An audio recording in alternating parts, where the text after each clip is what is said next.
Hi theory students. Today we'll be finishing our discussion about tonicizing scale degrees other than 5. We'll be talking about the types of functions that these chords have, and we'll have some comments about how they resolve, both in terms of voice leading and also in terms of what chords can be the target chords besides the usual ones. Here are the different ways that the secondary chords can function. They can tonicize the harmonies in a phrase. They can provide a temporary diversion from the key that we expect. They can create forward momentum so that the beginning of the next phrase is set up by the end of this phrase. They can avoid an expected resolution, so you may want to think of this as a kind of deceptive motion. And they can engage in a kind of text painting. This is especially true in songs where there's something going on in the words that can be mirrored in the music by using these chromatic harmonies. The first function, tonicizing harmonies within a phrase, is a way of extending or prolonging or expanding an area that's already present in the phrase. So in this example, and this is just sort of boiling down the harmonic progression in example 21.4 in your book, and this is from the slow movement of Beethoven's famous Pathétique Sonata. Here, the predominant part of this phrase is expanded. Instead of just having a 2 chord after the 1-6, there's a 5-7 of 2 going to 2 before it moves on to the 5 chord. I'll just play these in a block chord format so that you can hear what's going on. So here's the 5-4-2,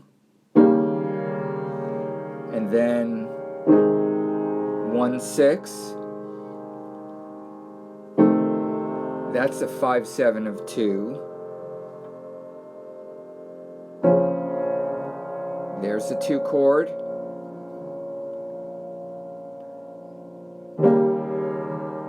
Or more exactly, the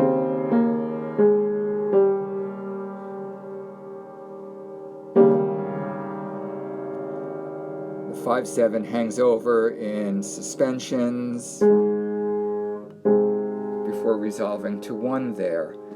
There's an interesting and odd feature there. The A natural doesn't go directly to B flat. That's because of the melodic sequence.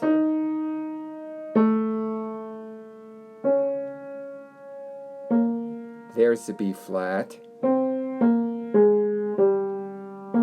Back to the B flat before it resolves to the tonic A flat. So a good example of using the 5-7 of 2 to expand the predominant area. Without going through the next example in your book in extensive detail, Mozart in his variations has a descending fifth sequence, and in the place where we expect a 3 chord, he substitutes a 5-6-5 of 6. When it resolves to 6, it has the effect of prolonging or expanding the 6 chord before it goes on to 5-1 in cadences. Look up that example as well. That's 21.5. In Sousa's Stars and Stripes Forever, you'll probably recognize the harmonic progression in a phrase that, although it starts in E flat, ends up on a half cadence in C, but only momentarily. So here, and this is from example 21.6, so the progression goes from a 1-6, 5-4-3 to 1. Nothing unusual there, but now 5-6-4 of 6,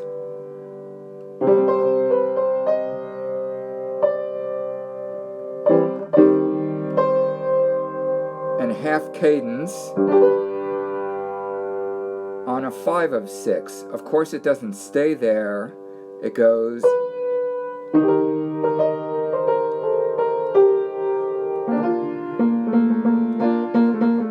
and we're back in E flat right away. So that's a kind of temporary harmonic diversion from the key of E flat where we were at the beginning of that phrase.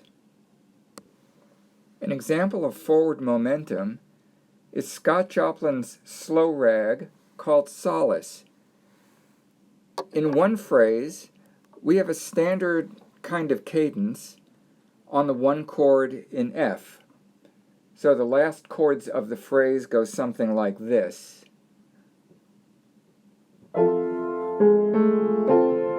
One chord, and now 5/7, so the next phrase begins.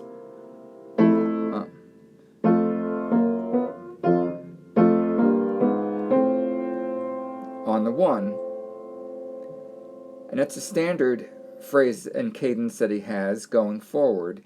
Now, if he wants to do something different and create some forward momentum into the next phrase, he has a cadence on the next phrase like this, but now goes to a 5/4 a 4 to a 4/6, where it goes from there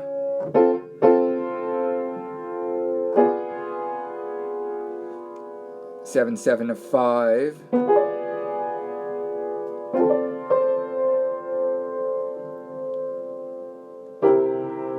potential 6/4 5/7,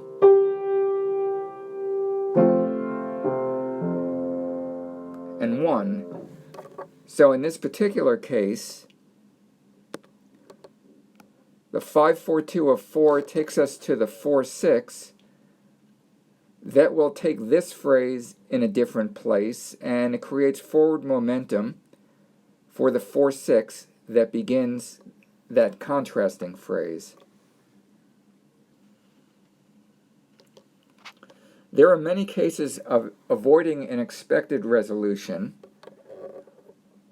One of the best-known examples comes from the Bach Prelude in C major, and in this particular case, sorry, I'll play it up here.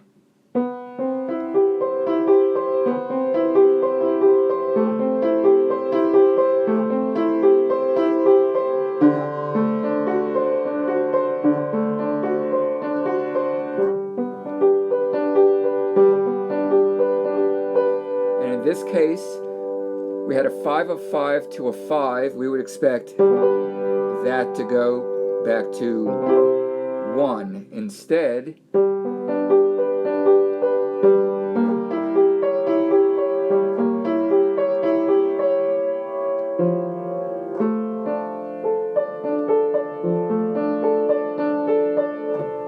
a 7/4 of 2 going to a 2. So the 7/4 of 2 is a kind of evasion of the 1 chord. If you think about what a 7/4 of 2 is in this key,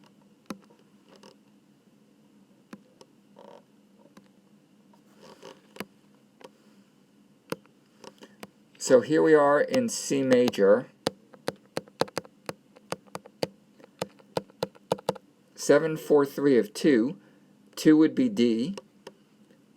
So now we have, in this particular case, a G, a B flat, an E, and a C sharp going to a 2/6.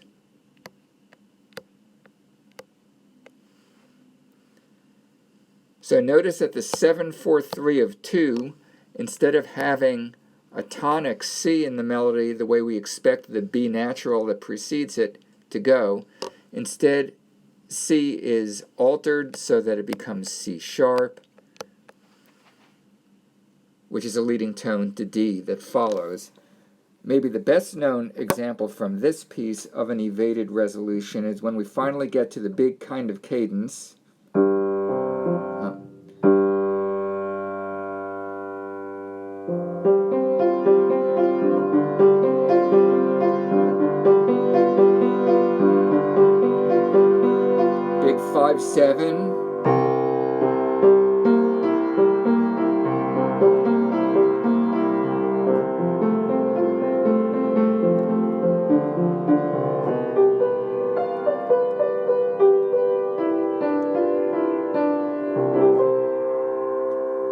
So what happened there from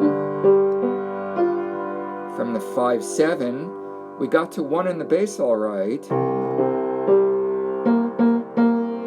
The B flat there forms a 5-7 of 4, 4-6-4, a 5-7 over a tonic pedal,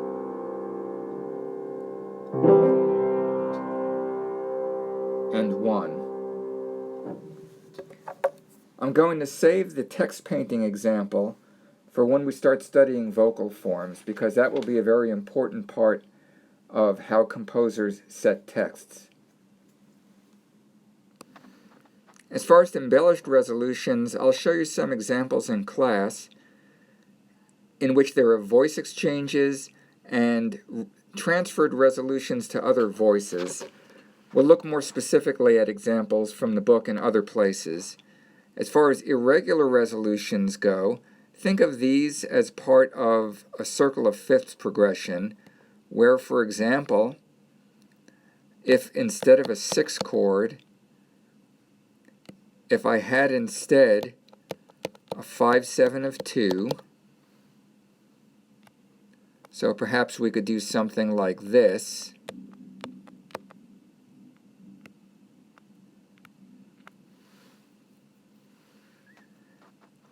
And instead of going to a 2 chord, I'm going to use the substitute for the 2 chord, a 5 of 5.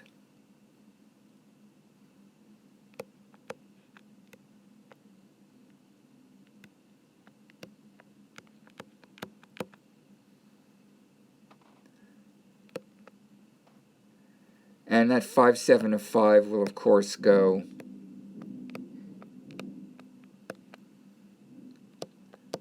to 5, and we're ready to resolve to 1 then. So instead of our typical pattern, which would be something like 6, and then 2, 5,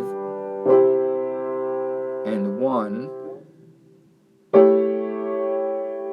So now we've got a 5-7 of 2, but it doesn't go there.